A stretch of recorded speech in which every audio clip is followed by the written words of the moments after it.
मित्रों, young audio channel में आपको सुस्वागतम। आज की यह पर्व बेहद स्पेशल है।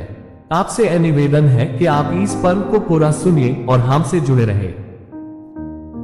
आज इस पर्व को शुरू करने से पहले मैं आपको एक सच्ची कहानी सुना रहे हैं। एक शर्मीले और सेंसिटिव टाइप के आदमी को सेक्सुअल योगा सीखने का शौक था।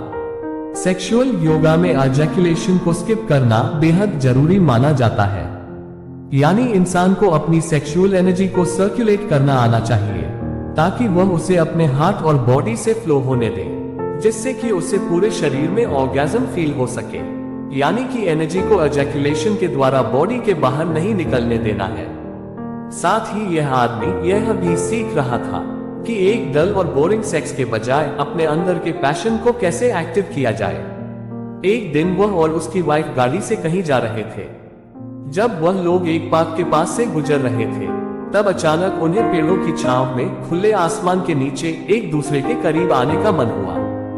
दोनों ने पहले कभी खुली जगह पर ऐसा नहीं किया था, इसलिए दोनों बड़ा ही एक्साइटेड फील कर रहे थे। दोनों एक दूसरे को पैशनेटली किस करने लगे। दोनों आपस में कसकर लिपटे हुए थे। उनकी बॉडी और माइंड दोनों बेकाबू होते जा रहे थे। एकदम नया एहसास था जो उनके अंदर जोश जगा रहा था। तभी आदमी को फील हुआ कि बस अब उसे एजैकुलेशन होने ही वाला है। उसने अपनी वाइफ से कहा, थोड़ा रुको, मुझे लगता है कि थोड़ा स्लो डाउन होते ही मैं शायद एजैकुलेशन करने वाला हूँ। लेकिन उसकी वाइफ पूरे जोश में आ चुकी थी। अपने हस्बैंड की बात को अनसुनी करके वह उसे छुए जा रही थी, उसे लगातार छूमे जा रही थी। वाइफ बोली, फिर तुम्हें मेरे और भी करीब आ जाना चाहिए, मैं इसे अपने अंदर फील करना चाहती हूँ। वह आदमी थोड़ा कंफ्यूज हो गया। वह एजैकुलेशन के कगार पर था, उसे तुरंत डिसीजन लेना था, लेकिन फिर उसने वही किया जो उसकी वाइफ चाहती थी। एजैकुलेशन के होते ही आदमी को काफी रिलीफ फील हुआ। उसे लगा कि उसकी वाइफ सैटिस्फाइड हो गई है। लेकिन यह क्या, उसकी वाइफ का चेहरा तो गुस्से से तमतमा रहा था। उस आदमी ने हैरानी से पूछा, क्या हुआ?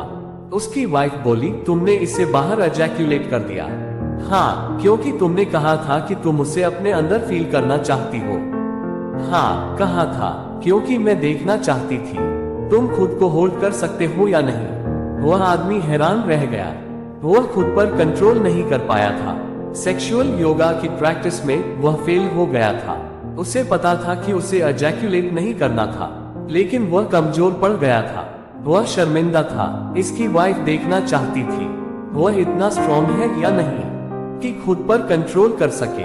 वह अपने वैल्यूज और प्रिंसिपल फॉलो कर पाएगा या नहीं। इसे कहते हैं महिलाओं को देखने और समझने की अंतर। औरत हमेशा उस मर्द के प्रति अट्रैक्ट होती है जो स्ट्रॉन्ग हो, जो खुद पर काबू रख सके। एक ऐसे मर्द के साथ वह सिक्योर और प्रोटेक्ट फील करती है। शायद आपकी वाइफ या गर्लफ्रेंड आपको इसी तरह आजमाती हो। इसके पीछे का कारण गहरा प्यार है, कॉन्फिडेंस जो वह आप में देखना चाहती है, आपकी इंटेग्रिटी और आपका भरोसा जो आपके एक्शन के जरिए उससे दिखेगा। वह खुद मुंह से नहीं बोलेगी, बल्कि आपको उसे जताना होगा। आप उसका भरोसा नहीं जीत पाए तो शायद वह आपसे मन ही मन दूर चली जाए। वह चाहेगी कि आप रोज ही उसकी खुशामद करो। फिर इस बात से इरिटेट होने की जरूरत नहीं है। वह सिर्फ आपका अटेंशन चाहती है। उसे रोज तसल्ली करनी होती है। आप उसे अब भी उतना ही चाहते हो, उतना ही प्यार करते हो जितना शुरू में करते थे। जिस दिन उसे आपकी मर्दानगी का एहसास हो जाएगा, आप उसके दिल में उतर जाएंगे। उस दिन से वह आपकी और सिर्फ आपकी होकर रहेगी। वह ऐसे औरत बन जाएगी जैसे आप हमेशा से ढूंढ रहे थे। आइए इसे कुछ पॉइंट से समझते हैं। पहला विषय, महिलाएं झूठी नहीं होती। औरतें जो बोलती हैं उनकी बात का कोई क्लियर एजेंडा नहीं होता, बल्कि देखा जाए तो उसमें एक पोएट्री छुपी होती है। आप लॉजिक ढूंढते रह जाओगे लेकिन मिलेगा नहीं, क्योंकि वहां तो आपको सिर्फ इमोशंस मिलेंगे। जब हर 5 मिनट में उसका मूड बदलेगा तो वह कहेंगी कुछ और करेगी कुछ और। आप सिर्फ सर खुजाते रह जाएंगे। जैसे मान लो आपने उससे पूछा, मूवी देखने चले, वह शायद बोले मूड नहीं है। लेकिन अगर आप उसे गले लगाकर यही बात पूछोगे कि चलो मूवी देखने चलते हैं, तो वह तुरंत बोलेगी चलो। औरत के शब्द दरअसल में उसकी एक्चुअल फीलिंग, उसके मूड और रिलेशनशिप के स्टेट से रिफ्लेक्ट होते हैं। यह फैक्टर्स किसी भी पल बदल सकते हैं, इसलिए आपके पार्टनर के वर्ड्स भी बदल जाते हैं। जो बात उसने कल खुद कही थी, वो हो सकता है उसी बात से आज वो इनकार कर दे। अब इस केस में देख लीजिए, उसे इस बात से कोई मतलब नहीं है कि उसे मूवी देखनी है या नहीं, न ही वह मॉल जाने के बारे में सोच रही है, न ही वह पॉपकॉर्न खाने के बारे में, बल्कि उस वक्त उसका सारा फोकस आपके साथ अपने रिलेशनशिप स्टेटस को लेकर है। जैसे मान लीजिए आपने उससे पूछा, क्या तुम मूवी देखने चलोगी? वह कहती है नहीं। उसके नहीं बोलते ही आप चुपचाप उठकर काउच में जाकर टीवी देखने में बिजी हो गए, तो यह बात यहीं पर खत्म हो जाएगी। तो देखा आपने क्या फर्क है। यही बात अगर आप उसे प्यार से सहलाते हुए, मनाने के अंदाज में पूछते, तो वह एकदम से हाँ बोल देती, क्योंकि उसके लिए मूवी देखना इम्पोर्टेंट नहीं है, बल्कि वह पल, वह प्यार जो आप उसे जता रहे हो, वह इम्पोर्टेंट है। उसे आपकी मनोहार व खुशामद का इंतजार है। वो एक पल में अपना माइंड बदल सकती है, बशर्ते आप उसे प्यार से अप्रोच करो। जब आप किसी मर्द से बात करते हो, तो वहां बातें क्रिस्टल क्लियर होती हैं। हाँ का मतलब हाँ और न का मतलब न होता है, लेकिन एक औरत की हाँ में भी कोई बार न छुपी होती है और न में हाँ, क्योंकि वह प्रेजेंट में अपने इमोशन के बेसिस पर बात कर रही होती है। वह आपके साथ स्पेशल फील करना चाहती है। वह चाहती है कि आप उसे मनाओ। इसीलिए औरतें झूठी नहीं होती, बल्कि अपने इमोशन के हाथों मजबूर होती हैं। दूसरा विषय, महिलाओं की भावनाओं की उपेक्षा न करें। इसे एक और एग्जाम्पल से समझते हैं। मान लो आप उससे पूछते हो कि क्या वह आपके साथ किसी और शहर में शिफ्ट होना चाहेगी। वह हाँ कहती है और आप शिफ्ट होने की तैयारी करने लगते हो। आपने अपना घर सेल कर दिया है। फिर एक दिन उसका माइंड चेंज हो जाता है। वह कहती है कि वह अब कहीं नहीं जाएगी। आप गुस्से से पागल हो जाते हो, उस पर चिल्लाने लगते हो। अब यहाँ सच्चाई क्या थी? जब उसने पहली बार हाँ कहा था, तो उसे आपके साथ अपने रिश्ते पर भरोसा था। यानी इस दौरान कुछ ऐसा हुआ था, आपकी बातों या एक्शन से उसे ऐसा लगा था कि वह आपके साथ सिक्योर नहीं है। आपके प्यार पर उसे कहीं न कहीं डाउट हुआ, इसलिए उसने अपना माइंड बदल दिया, क्योंकि वह रिस्क नहीं लेना चाहती जिससे वह प्यार करती है। उसके साथ वह दुनिया के आखिरी छोर तक जाने को तैयार हो जाएगी, लेकिन जिस पर वह भरोसा नहीं करती, उसके साथ कैसे जा सकती है? इस सिचुएशन में आपको उसका भरोसा जीतना होगा। उसे फिर से अपने प्यार का यकीन दिलाना होगा। साथ ही आपके अंदर इतनी हिम्मत और गैरत होनी चाहिए कि आप अपने फैसले पर कायम रह सके। अपनी वाइफ या गर्लफ्रेंड को ब्लेम मत करो, क्योंकि वह दिमाग से नहीं दिल से सोचती है। उनकी फीलिंग्स को इग्नोर मत करो, वही करो जो आप दोनों के लिए बेस्ट है। तीसरा विषय, महिलाओं का समर्थन करने के साथ साथ उनकी प्रशंसा भी करें। क्या आपको अपने बचपन का वो दिन याद है जब बच्चे एक दूसरे को चैलेंज किया करते थे? तुम इस दीवार को नहीं फाड़ पाओगे। स्कूल कैंप में भी कई बार आपको कई चैलेंज को फेस करना पड़ा होगा। आपको इंसल्ट फील हुई होगी। शायद आपके सीनियर ऑफिसर्स ने आपको बोला होगा, अपने अंदर हिम्मत लाओ, नहीं तो किसी काम के नहीं रहोगे। एक मर्द होने के नाते आपको एनकरेज किया जाता था, आप भी पूरी जान लगा देते थे। लेकिन औरतों के साथ ऐसा नहीं होता। चैलेंज या इंसल्ट उनके लिए काम नहीं करती, बल्कि आपको अपने पार्टनर को सपोर्ट के साथ साथ उसकी तारीफ भी करनी चाहिए। जैसे आपने देखा कि वह मोटी होती जा रही है, आप उसे एक्सरसाइज करने के लिए एनकरेज करना चाहते हैं, तो यह कभी मत बोलिए, मुझे लगता है कि तुम्हें अपने वेट पर कंट्रोल करना चाहिए, बल्कि अपनी बात को कुछ इस तरह रखिए, मुझे तुम्हारा फिगर बड़ा पसंद है। जो भी चीज या खूबी आप उसमें देखना चाहते हैं, उसी चीज की सबसे ज्यादा तारीफ कीजिए। अगर वह ज्यादा नहीं मुस्कुराती, तो कहिए, तुम हंसती हुई और भी क्यूट लगती हो। इस तरह से बोलना ज्यादा इफेक्टिव होगा, बजाय कि आप यूं कहें कि गुस्से में तुम बड़ी बदसूरत दिखती हो। यकीन मानिए, औरतों के लिए तारीफ बहुत मैटर करती है। चाहे उन्हें खाना मत दो, बस थोड़ी तारीफ कर दो, वह खुश हो जाएंगी। अगर आप चाहते हैं कि आपकी वाइफ या गर्लफ्रेंड हमेशा खुश रहे, हमेशा खिलखिलाती रहे, तो उसकी खूब तारीफ करो, दिन में कई बार करो। आपको शायद अभी इसकी आदत नहीं होगी, लेकिन यकीन मानिए कि तारीफ में बहुत पावर होती है, जो आपको पॉजिटिव रिजल्ट्स दे सकती है। याद रखिए कि तारीफ सबको अच्छी लगती है, लेकिन चैलेंज किया जाना किसी को भी पसंद नहीं आता। दिन में कम से कम 5 से 10 बार अपने पार्टनर को कॉम्प्लीमेंट दें। याद रखें कि किसी की अच्छाई को हम अक्सर इग्नोर कर देते हैं, पर हर किसी में कोई ना कोई खूबी जरूर होती है।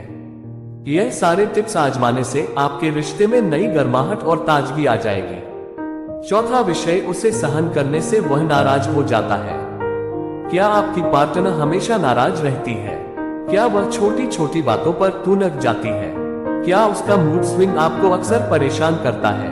अगर ऐसा है, तो आप यह जानेंगे कि ऐसी परिस्थिति में आपको क्या करना चाहिए। सबसे बेस्ट गिफ्ट जो आप अपनी पार्टनर को दे सकते हो, वह उसके साथ खुलकर बात करना है। उसे अपनी फीलिंग शेयर करने का मौका देना। एक औरत के दिल तक पहुंचना इतना आसान नहीं होता, लेकिन यह नामुमकिन भी नहीं है। बेशक उसका खराब मूड कुछ देर बाद खुद ही ठीक हो जाएगा, लेकिन आपका प्यार उसे और हल्का महसूस करने में मदद कर सकता है। लेकिन अगर आप भी वैसे ही हैं जैसे ज्यादातर मर्द होते हैं, तो आप भी जल्दी शिकायतें सुन सुनकर बोर हो जाएंगे। आपको लगेगा कि जैसे इस औरत के साथ गुजारा होना मुश्किल है। अच्छा होगा कि यह खुद ही अपनी प्रॉब्लम से निपटे, बल्कि आपको लगेगा कि इसे इग्नोर करना ही बेटर है। आज नहीं तो कल खुद ही इसका मूड ठीक हो जाएगा। लेकिन होता एकदम उल्टा है। चीज आपको समझनी होगी, आपकी पार्टनर एक नेचुरल साइकिल से गुजरती है। इसे साइकिल ऑफ फेमिनिन भी कहते हैं। यह कभी खत्म नहीं होता। यह या तो खुल रहा होता है या बंद हो रहा होता है। कभी कभी वह आपके प्यार को एक्सेप्ट करती है, कभी नहीं करती, लेकिन आपको यह चीज एक्सेप्ट करनी ही पड़ेगी। उसका मूड स्विंग, जिसे आप ड्रामा समझते हो, आपको झेलना ही पड़ेगा। अब चाहे आप हंसकर झेले या रोकर, उसका मूड स्विंग कभी इग्नोर मत करना। उसे सहन मत करना जब वह बेहद खराब मूड में हो, बल्कि उसके दिल के अंदर झांकना कि वह कहना क्या चाहती है। यह समझने की कोशिश करना, उसे अपने दिल की बात कहने का एक मौका जरूर देना। एक सुपीरियर मैन होने के नाते यह आपके लिए प्रॉब्लम नहीं, बल्कि एक चैलेंज है। आप हैरान हो जाएंगे यह देखकर कि रिश्तों की डोर एक नाजुक रेशम की डोर जैसी होती है, जिसमें अगर एक बार गांठ पड़ जाए तो फिर आसानी से नहीं खुलती। तो आपको बेसिकली करना क्या है? उसे हंसाए, उसे गाना सुनाए, डांस करें, उसे बाहों में लेकर घुमाए, उसे दीवानों की तरह चूमे, उसे इस तरह बाहों में भरने ले कि उसका सारा गुस्सा बिखर जाए। इतना करने के बाद भी अगर उसका मूड ठीक नहीं हुआ, तो यानी कुछ सीरियस बात हुई है, कुछ ऐसा हुआ है जिससे उबरने में उसे कुछ वक्त लगेगा। ऐसे में उसे अकेला छोड़ना ही ठीक होगा। उसे रिलैक्स करने दो, कुछ समय के बाद वो खुद ही आपके पास आ जाएगी। हर औरत मूड स्विंग की प्रॉब्लम से गुजरती है। आपको औरतों के बारे में यह चीज याद रखनी चाहिए। अंतिम लेकिन सबसे महत्वपूर्ण विषय, अपना नजरिया बदले। औरत के अंदर फेमिनिनिटी होती है, इसीलिए उसे अपने मर्द से मैस्कुलिन एनर्जी की चाह होती है। वह चाहती है कि एक सच्चे मर्द की तरह उसका पार्टनर उसकी लाइफ और उसकी डिग्निटी को प्रोटेक्ट करे। वह आपके साथ सिक्योर और सेफ फील करना चाहती है। वह आपको एक जानबाज इंसान के रूप में देखना चाहती है, जिसके दिल में प्यार और हिम्मत कूट कूट कर भरी हुई हो। आपको यह उम्मीद नहीं रखनी चाहिए कि एक दिन अचानक से आपके रिश्तों में सुधार आ जाएगा। आपकी वाइफ एकदम से चेंज हो चुकी होगी। इसे इस तरह सोचिए कि वह जैसी है हमेशा से वैसी ही बनी रहेगी। अगर वह मूडी है, बात बात पर शिकायत कर रही है, तो यह मानकर चलिए कि वह कभी नहीं बदलेगी, बल्कि आपको ही एक चीज बदलनी होगी। वह है आपकी अपनी अप्रोच। अगर वह नाराज है या गुस्से में है, तो थोड़ा सब्र रखिए, रिलैक्स हो जाए। गुस्से में आने के बजाय उसे प्यार से गले लगाए, उसे होठों से किस कीजिए, उसे बताएं कि आप उसे हर हाल में प्यार करते हैं, उसे कभी अपने से दूर नहीं होने देंगे। लाइफ और प्यार में रोज कई चैलेंजेस आएंगे, लेकिन हमें उनसे डरना नहीं है। हमें एक्सेप्ट करना है। हम चीजों को बदल तो नहीं सकते, लेकिन उसके साथ एडजस्ट जरूर कर सकते हैं। आपको पूरी कोशिश करते जाता रहिए। फालतू कामों में टाइम वेस्ट मत कीजिए। सब कहते हैं प्यार झुकता नहीं, लेकिन प्यार ही झुकना भी सिखाता है और झुकाना भी। आपसी रिश्ते में प्यार बेहद इंपॉर्टेंट चीज है। हम अपने मूड पर अड़े रहना चाहते हैं क्योंकि हमें कोई लॉजिक समझ में नहीं आता, लेकिन प्यार में लॉजिक होता ही नहीं है। भावनाएं होती हैं, फीलिंग्स और इमोशंस होते हैं। हमारा पार्टनर हमें समझे, इसके पहले बहुत जरूरी है कि हम उन्हें समझें। जब हम समझने लग जाते हैं तो वहां से भी अंडरस्टैंडिंग मिलने लग जाती है। धन्यवाद। ऐसे और सुनने के लिए हमसे जुड़े रहे।